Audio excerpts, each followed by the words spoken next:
So before I talk specifically about PedcBioPortal, just the main theme here is that we would like to connect to established and upcoming genomic portals generally, right?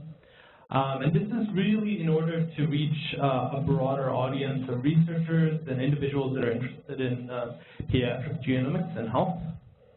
And there's actually a lot of cancer portals out there. So, I'm just throwing out a few that people may have seen or used before. Oncoscape from Fred Hutch. There's Xena from UCSC. The Broad's tumor portal. Broad, of course, has a number of different genomic portals. The ICGC data portal, which was developed by OICR and Vincent. And then the PedcBioPortal, which is actually an instance of the PedcBioPortal that was developed at CHOP in association with the other developers of the PedcBioPortal at Memorial Sloan Kettering and Dana-Farber and Princess Margaret. In addition to these, there's actually, I did a compilation once. There's over, 30 or 40 genomic portals. Of course, some of them are vaporware. People get a paper and then they, and the portal disappears. But I think actually a lot of them actually have very noble intentions. And the reason that they actually develop these portals is because they need to look at the data in a different way, right? Or they need to be able to integrate the data with their own private data sets. And so we want to actually be able to take advantage of that instead of reinventing the wheel, so that we can actually leverage the utilities that exist in an efficient manner. So, a common refrain we hear is, why can't all data be combined and accessed within one space or one portal? In fact, I think it was one of the questions that Adam received earlier. I know you've heard a couple of analogies thus far about butterflies and space pirates. When I think of this, I think of Frasier. So this is a sitcom on NBC. It collected quite a following, 9 million viewers. That was great. But really, where they actually reached audiences is when they started syndicating. And they got on Hulu. And there's 17 million there, and they got on Amazon, which has 26 million viewers, and they got on Netflix with 48 million viewers. And so, this is really maximizing the number of people that they will reach, because I may not want to watch Frasier on, Comcast, but rather I want to watch it on my phone, on Netflix, or on my iPad, on Amazon. And so in a similar manner, we want to be able to push data into these different portals so that people will be able to access them in the ways that they would like to. And there's a lot of course, issues. This is not seamless. It's not like sharing a sandwich with somebody. It's because you need to, account for authentication. You need to account for sample ID matching. You need to, account for a number of different variables, such as, data formats. And so, these aren't easy processes, but the benefits outweigh, the hardships. And just to note, we can try to make these a bit simpler by starting with public data sets, right? Like the CBDTC, which has been graciously the Pediatric Brain Tumor Atlas by CBDTC, which has been graciously released, as well as trying to see if we can link accounts. Maybe because a lot of people are using Google and other such OAuth-based authentications, seeing if we can use that as a way to sort of at least keep the user identity in common. So some of the key benefits, and I mentioned this already, is to leverage an existing user base, right? So you have some data, and you want to get it out there as soon as possible. But how do you really reach the largest number of people? So you look at PedcBioPortal, for instance. Right now, they have over 5,000, or actually it's probably a little bit more than this, 5,000 unique users per week, right? And this is doubling every year. This is actually a little bit of an older image, right? So if we can get data into PedcBioPortal, all of a sudden, all these people who actually know how to use PedcBioPortal very well can now access this data and utilize it. Another is leveraging application-specific data sets. Now, in a perfect world, all these applications would have access to all the data out there. But that doesn't exist just yet, and this is part of the reason for these FAIR principles that people have talked to in previous presentations, so I won't go over in too much detail. But this is a set of 121 cohorts, 1,521 data sets. This is in UCSC Xena, and we may not have all of these data sets because we may either not have downloaded them, or we just may not be aware of them. We may not have cataloged them, and so users may want to be able to use Kids First data sets in the context of some of these data sets. Finally, it's taking advantage of application-specific visualizations and tools, right? So right here I'm showing, this is a waterfall box plot, and this is from the Rose CCLE study. And there are going to be, this is a simple visualization, but there are going to be more complex visualizations. There's Disney plots. There's going to be tools that take advantage of AI and machine learning, and so those may not be very easy to implement in the Kids First protocol at once, and so we may want to actually leverage applications that actually already have done that. Another sort of broader reason is to appeal to different types of users, and so we've shown that I think this is something we've certainly taken into account when we've developed Kids First. But there are many different types of portals out there that actually are not just for sort of genomic PIs and scientific researchers with that programming experience. There are some that actually are developed for data scientists and bioinformatics and computational biologists who are interested and adept in programming or in machine learning. I'm pointing to a few, the Childhood Cancer Data Lab's Refine.bio. This is from Casey Green at UPenn. Here he's harmonized a lot of different genomic data that is all comparable data of different platforms using sophisticated machine learning methods that people can then operate on these and come up with new hypotheses. Of course, there's also packages that exist right now, like Bioconductor, which is a suite built on for bioinformatics, built on the R statistical language. And it seems, okay, well, this is just a package, but actually, if you look at downloads, it's been downloaded more than 12 million times in 2018. So it gets a lot of traffic, a lot of foot traffic.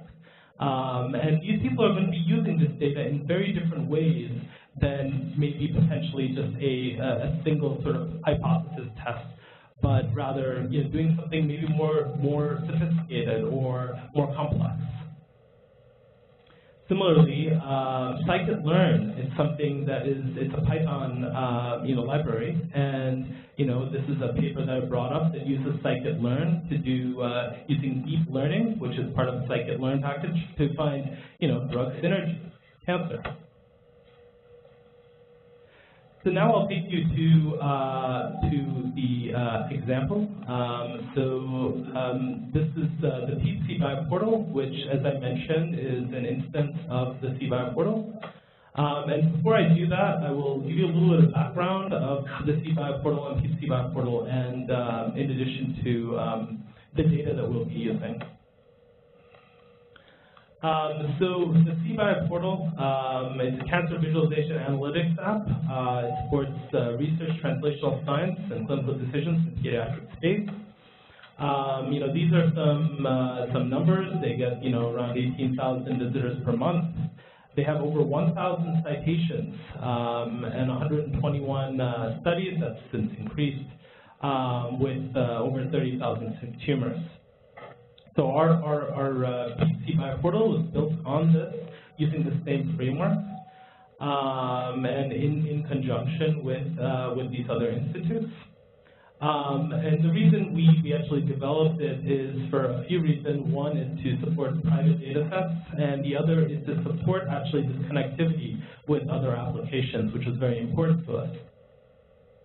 To note, we have incorporated data from the Childhood Brain Tumor Tissue Consortium and the Pediatric Neuro-Oncology Consortium, as well as the Stand Up to Cancer Pediatric Green Team.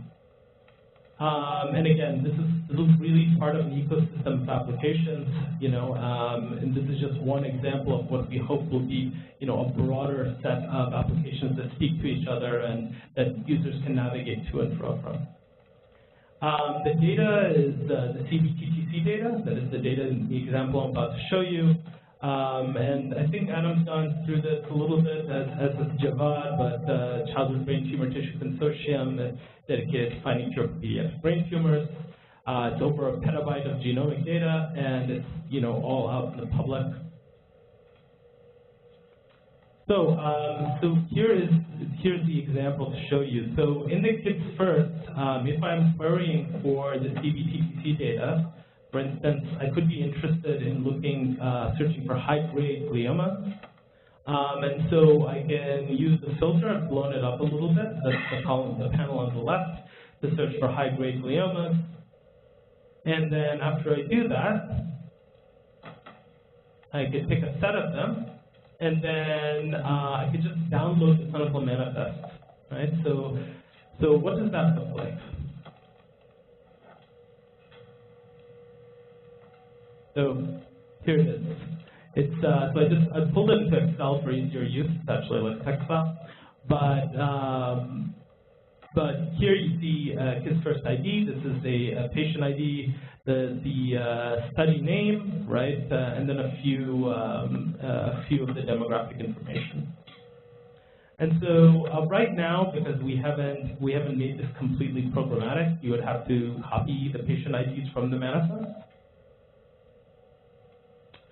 And then once you do that, you can come into PedcBioPortal, right? And this is the CBTTC study page. So it's a study summary. In the study page, we have listed cancer types on the left, right? So you get some statistics on the cancer types, frequently mutated genes.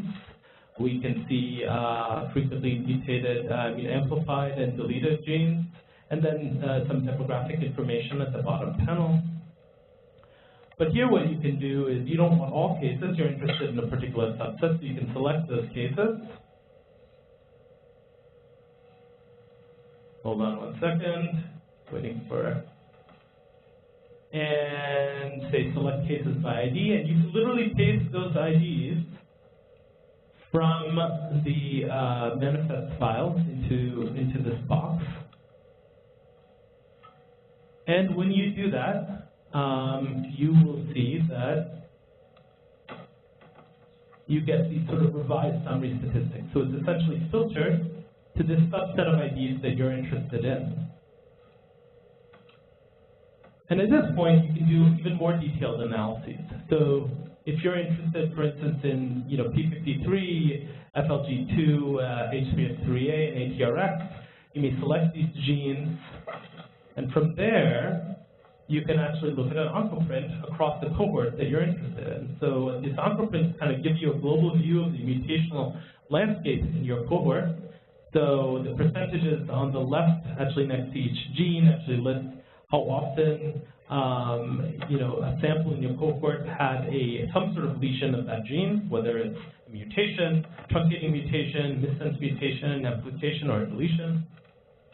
And you get a sense of, although there's no statistics around it, if things co-occur, they're mutually exclusive, you can kind of get a sense of that visually.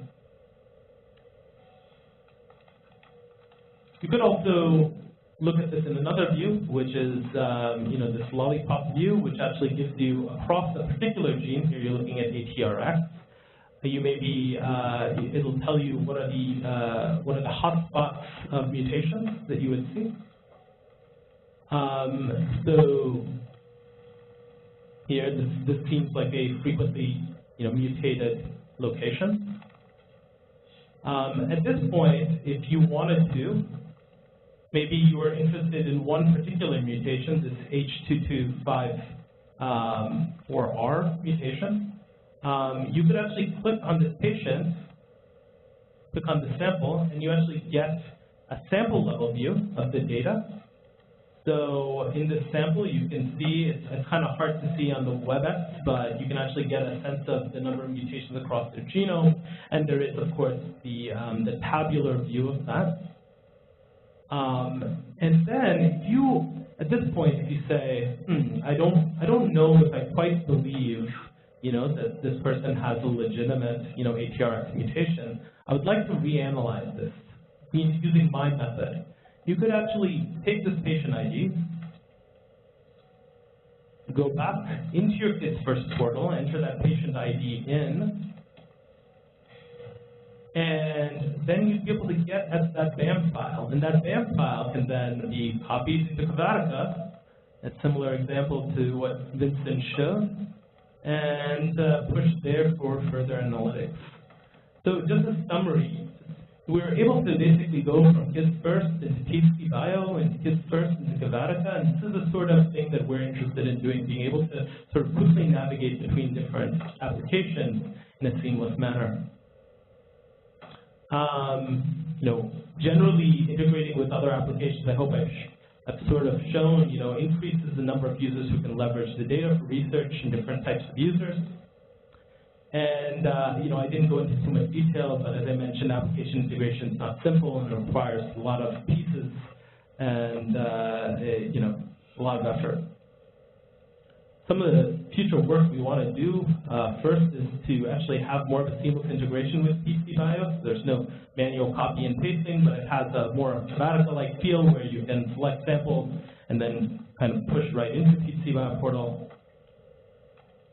We'd like to integrate with other genomic application suite support, and then developing the ETL processes that would be necessary to push these data into other applications, as well as import them into the kits first.